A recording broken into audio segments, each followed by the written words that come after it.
ನೀವು ಕೃಷಿ ಉದ್ಯಮಿಗಳಾಗಿದ್ದೀರಾ ಅಥವಾ ಕೃಷಿ ಕ್ಷೇತ್ರದಲ್ಲಿ ಕಾರ್ಯನಿರ್ವಹಿಸ್ತಿದ್ದೀರಾ? ಹಾಗಾದರೆ ತಪ್ಪದೆ ನಾನು ಇವತ್ತು ಮಾತನಾಡುವಂಥ ವಿಡಿಯೋವನ್ನು ನೀವು ಸಂಪೂರ್ಣವಾಗಿ ನೋಡಬೇಕು. ಯಾಕಂತ ಹೇಳಿದರೆ ಕೃಷಿ ಕ್ಷೇತ್ರದಲ್ಲಿರುವವರಿಗೆ ಖಂಡಿತವಾಗಿಯೂ ನಾನು ಇವತ್ತು ಮಾತನಾಡುವಂತಹ ಮಾತು ಅಥವಾ ಈ ವಿಡಿಯೋ ತುಂಬ ಉಪಯೋಗ ಆಗ್ಬೋದು ಅಂದ್ಕೊಂಡು ಸಂಪೂರ್ಣ ಈ ವಿಡಿಯೋವನ್ನು ನೋಡಿ ಅಂತ ನಿಮ್ಮ ಹತ್ರ ಕೇಳ್ಕೊಳ್ತಿದ್ದೇನೆ.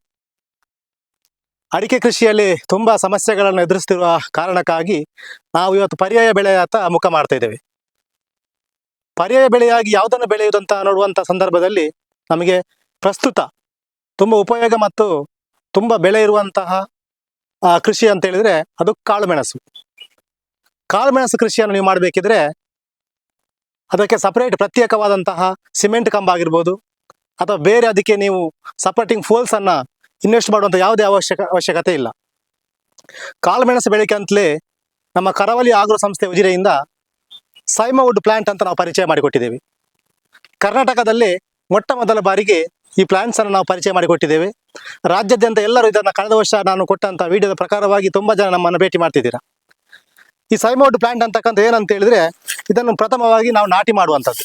ನಾಟಿ ಮಾಡಿ 6 ತಿಂಗಳಾಗುವಾಗ ಇದಕ್ಕೆ ಕಾಳುಮೆಣಸು ಬಳ್ಳಿಯನ್ನು ನಾವು ಹಬ್ಬಿಸುವಂಥದ್ದು. ನೋಡಿ, ಇದರಲ್ಲಿ ಎಷ್ಟು ಚೆನ್ನಾಗಿ ಹಿಡಿದಿಟ್ಟುಕೊಳ್ಳುತ್ತೆ ಅಂತ ನೀವು ಗಮನಿಸಿದ್ರೆ ಇದಕ್ಕೆ ಯಾವುದೇ ನಾವು ದಾರದಲ್ಲಿ ಕಟ್ಟುವಂಥ ಅವಶ್ಯಕತೆ ಆಗಿರ್ಬೋದು ಅದರ ಅವಶ್ಯಕತೆ ಏನು ಬರುವುದಿಲ್ಲ. ಯಾಕೆ ಅಂತ ಹೇಳಿದರೆ ಇದು ತುಂಬ ಚೆನ್ನಾಗಿ ಗ್ರಿಪ್ ಆಗಿ ಬೇಕಾದ್ರೆ ನೋಡ್ಬೋದು, ತುಂಬ ಗ್ರಿಪ್ ಆಗಿ ಚೆನ್ನಾಗಿ ಹಿಡಿದಿಟ್ಟುಕೊಳ್ಳುತ್ತೆ. ಇಲ್ಲಿ ದಾರದಲ್ಲಿ ಕಟ್ಟಿರುವಂಥದ್ದು ನಮಗೆ ಕಾಣಿಸುವುದಿಲ್ಲ ನಿಮಗೆ. ಹಾಗಾಗಿ ಇದರಲ್ಲಿ ನಾವು ಕಾಳುಮೆಣಸು ಬೆಳೆಯುವುದರಿಂದ ನೋಡಿ, ಇಲ್ಲಿ ಗಂಟುಗಳಲ್ಲಿ ಬರುವಂತಹ ಬೇರುಗಳು ತುಂಬ ಸಹಜವಾಗಿ ಚೆನ್ನಾಗಿ ಹಿಡಿದಿಟ್ಟುಕೊಂಡಿರುವುದರಿಂದ ಇದರಲ್ಲಿ ಕಾಳುಮೆಣಸನ್ನು ಬೆಳಲಿಕ್ಕೆ ನಿಮಗೆ ತುಂಬ ಸಹಜವಾಗಿ ತುಂಬ ಉಪಯೋಗ ಆಗ್ಬೋದು ಅನ್ನೋಂಥದ್ದನ್ನು ನಾನು ನಿಮಗೆ ಹೇಳಿರುವಂಥದ್ದು.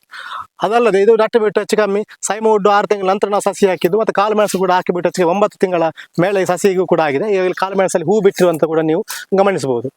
ವೀಕ್ಷಕರೇ, ನಾವು ಕಾಳುಮೆಣಸನ್ನೇ ವಿಶೇಷವಾಗಿ ಪ್ರಮುಖ ಬೆಳೆಯನ್ನಾಗಿ ಮಾಡಬೇಕಿದ್ರೆ ಈ ಸೈಮವುಡ್ ಗಿಡವನ್ನು ನಾಟಿ ಮಾಡಿ ಇದರಲ್ಲಿ ಬೆಳೆಯುವುದರಿಂದ ತುಂಬ ನಮಗೆ ಉಪಯೋಗ ಇದೆ. ಯಾಕೆಂದರೆ ಕಡಿಮೆ ಇನ್ವೆಸ್ಟ್ಮೆಂಟಲ್ಲಿ ಫ್ಯೂಚರಲ್ಲಿ ನಮಗೆ ಕಾಳುಮೆಣಸಲ್ಲಿ ಇದರಲ್ಲಿ ಬೆಳೆದ ನಂತರ ಈ ಮರ ಕೂಡ ಅಷ್ಟೇ, ಇದರಲ್ಲಿ ಯಾವುದೇ ಕಾರಣಕ್ಕೂ ಗೆಲ್ಲುಗಳಾಗಲಿ ರೆಂಬೆ ಕೊಂಬಗಳ ಏನು ಬರಲ್ಲ, ಸ್ಟ್ರೈಟ್ ಆಗಿ ಬರುವಂಥದ್ದು, ಸೇಮ್ ಪಪ್ಪ ಎಲೆ ಥರ ಎಲೆಗಳು ಮಾತ್ರ ಬರುವಂಥದ್ದು. ಹಾಗಾಗಿ ಫ್ಯೂಚರಲ್ಲಿ ನಾವು ಇದನ್ನು ಮರವನ್ನು ಕೂಡ ಕಟ್ ಮಾಡಿ ಮಾರಾಟ ಮಾಡ್ತೀವಿ ಅಂತಾದರೆ ಮರಕ್ಕೂ ಕೂಡ ತುಂಬ ನಮಗೆ ವ್ಯಾಲ್ಯೂ ಇದೆ. ಫ್ಯೂಚರಲ್ಲಿ ನಾವು ಯಾವುದೇ ಕಾರಣಕ್ಕೂ ಇದನ್ನು ಇನ್ವೆಸ್ಟ್ ಮಾಡೋದ್ರಿಂದ ನಷ್ಟ ಬರುವುದಿಲ್ಲ. ನಾವು ಕರಾವಳಿ ಆಗ್ರೋ ಸೆಂಟರ್ ಮತ್ತು ಪ್ಲಾಂಟೇಶನ್ ಉಜಿರೆ ಸಂಸ್ಥೆಯಿಂದ ಈಗಾಗಲೇ ರಾಜ್ಯಾದ್ಯಂತ ಮಾಡಿಕೊಟ್ಟಿದ್ದೇವೆ. ತುಂಬ ಕೃಷಿಕರು ಇದನ್ನು ನೋಡಿ ಇಷ್ಟಪಡ್ತಿದ್ದಾರೆ. ಹಾಗಾಗಿ ಇದಕ್ಕೆ ಯಾರ ಧೈರ್ಯವಾಗಿ ಇದನ್ನು ಕೂಡ ಆ ಕೃಷಿಕರು ಕೂಡ ಮಾಡ್ಬೋದು ಅಂತ ಕೇಳ್ಕೊಳ್ತಿದ್ದೀನಿ. ಎಲ್ಲ ವೀಕ್ಷಕರಿಗೂ ಧನ್ಯವಾದವನ್ನು ತಿಳಿಸ್ತಿದ್ದೇನೆ.